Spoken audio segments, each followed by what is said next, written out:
Juan Kapitulo 4. Ang mga Pariseyo nakabalita nga si Jesus nakakabig og nakabunyag og mas daghan pang mga tinun-an kay ni Juan. Apan ang matuod mao nga si Jesus mismo wala mangunay pagbunyag, kundili ang iyang mga tinun-an lamang.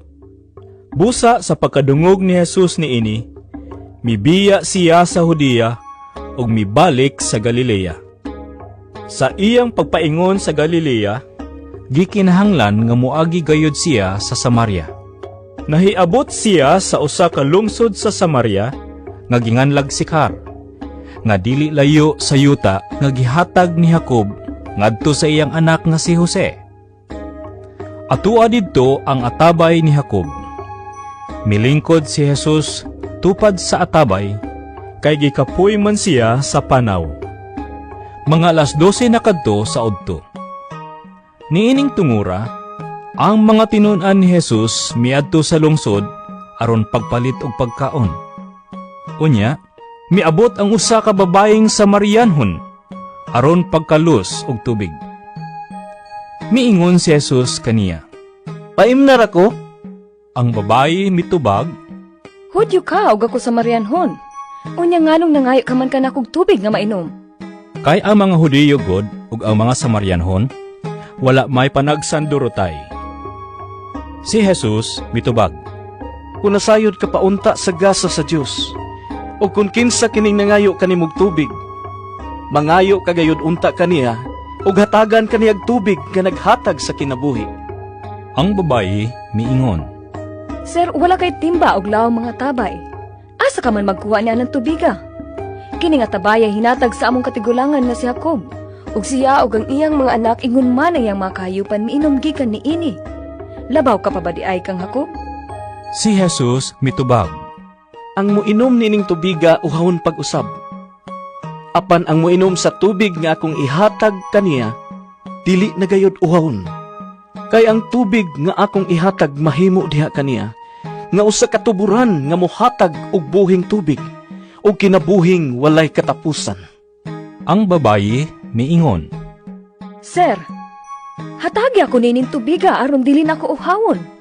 Og dili na usab ako moani sa pagkalos. og giingnan siya ni Jesus. Lakaw, tawga ang imong bana og balik nganhi. Wala ako'y bana? Miingon ang babayi.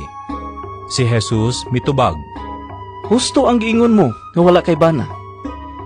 Diha kay 5 ka bana ug ang lalaki nga imong gikaipon karon, dili tinuod mong bana. Tinuod ang imong gisulti kanako. ang babayi miingon, Sir, nagtuo ko nga propeta ka. Ang among mga katigulangan nga Samarianhon nagsimba sa Dios dinhi niining bukira. Apan kamong mga Hudyo nag-ingon nga kinahanglan sa Jerusalem gud simbahon ng Dios. Si Jesus miingon kaniya, Babay, tuuhi ako nga moabot ang panahon nga dili na kamo mabalaka asang dapita simbaha ang amahan. Dinhi ba nining bukira o sa Jerusalem? Kamong mga Samarianhon wala makaila sa inyong gisimba. Apan kaming mga Hudiyo nakaila sa among gisimba, kay ang kaluwasan nagikan man sa mga Hudiyo. Apan hapit na moabot ang panahon, ug karon ani ana, nga ang matuod nga magsimba sa amahan diha sa espiritu ug sa kamatuoran. Mao kini ang mga magsisimba nga gusto sa amahan nga mo'y magsimba kaniya. Ang Dios espiritu, ug kadtong magsimba kaniya, kinahanglang magsimba diha sa espiritu ug sa kamatuoran. miingon kaniya ang babayi. Nasayod ako nga moanhang Mesiyas nga ginganlag Kristo.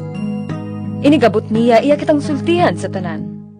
Si Jesus mitubag, Ako nga nakigsulti kanimo, mao siya.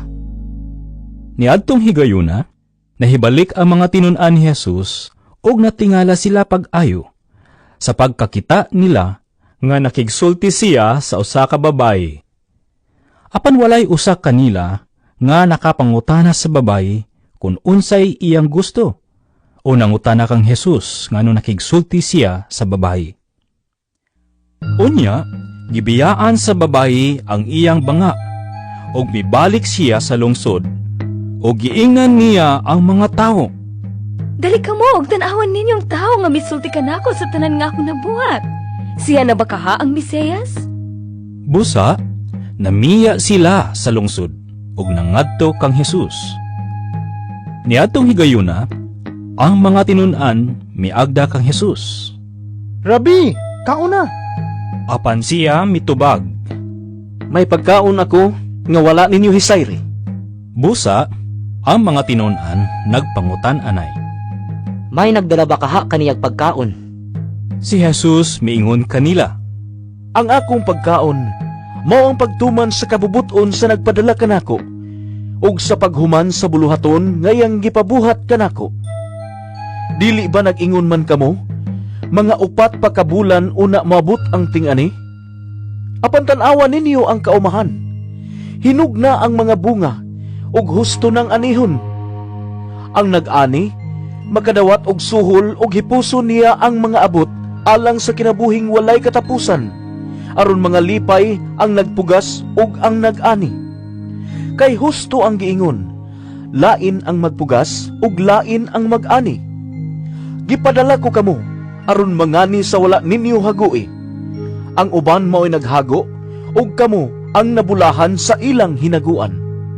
Daghan sa mga Samarianhon ni adtong lungsura nanuo kang Hesus, kay ang babayi miingon man.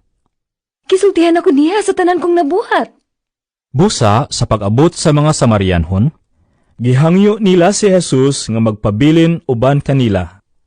Ug nagpabilin siya didtog 2 ka adlaw. Daghan pagayod ang nanuo kang Hesus tungod sa iyang gisulti. Giingnan nila ang babay. Bituon na kami karon. Dili na tungod sa imong gisulti kundi tungod kay kami mismo nakadungog kaniya og nasayod kami nga siya mao gayud ang maluluwas sa kalibutan. Tapos sa 2 ka adlaw, miadto si Hesus sa Galilea, kay siya mismo nag-ingon. Ang propeta dili tinahod sa iyang kaugalingong lungsod.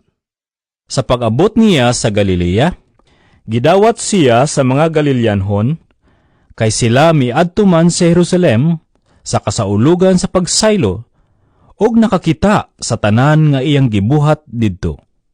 Busa, mibalik si Hesus sa Kana sa Galilea, diin ang tubig iyang gihimong bino. Og didto, may usa ka opisyal sa kagamhanan nga may anak nga lalaki nga nasakit didto sa Capernaum. Sa pagkadungog niya nga si Hesus miabot sa Galilea, miadto siya kang Hesus og mihangyo kaniya nga moadto siya sa Capernaum aron ayuhon ang iyang anak nga himalatyon. Si Hesus miingon kaniya, Wala gayud kaninyo mutuo kanako, gawas kun makakita kamog mga milagro. ang opisyal mitubag. Sir, kuyog na intawon ka nako, sa dili pa mamatay ang akong anak. Si Hesus mitubag kaniya. Lakaw na, kay ang imong anak naayo na. Mituo ang tawo sa gisulti ni Hesus ug mipauli siya. Samtang nagpadulong siya sa iyang balay, gitagbo siya sa iyang mga sulugoon o gibalitaan nga naayo na ang iyang anak. Unya iya silang gipangutana unsang orasan naayo ang iyang anak. Og sila mitubag. Gahapon sa alauna, gihiwasan siya sa hilana. Unya, nahinumdom ang amahan nga maugayod kadtong orasa nga gisultihan siya ni Hesus nga naayo na ang iyang anak. Busa, siya og ang tanang sakop sa iyang panimalay mituo kang Hesus. Mao kini ang ikaduhang milagro nga gihimo ni Hesus sa iyang pag-abot sa Galilea gikan sa Judea.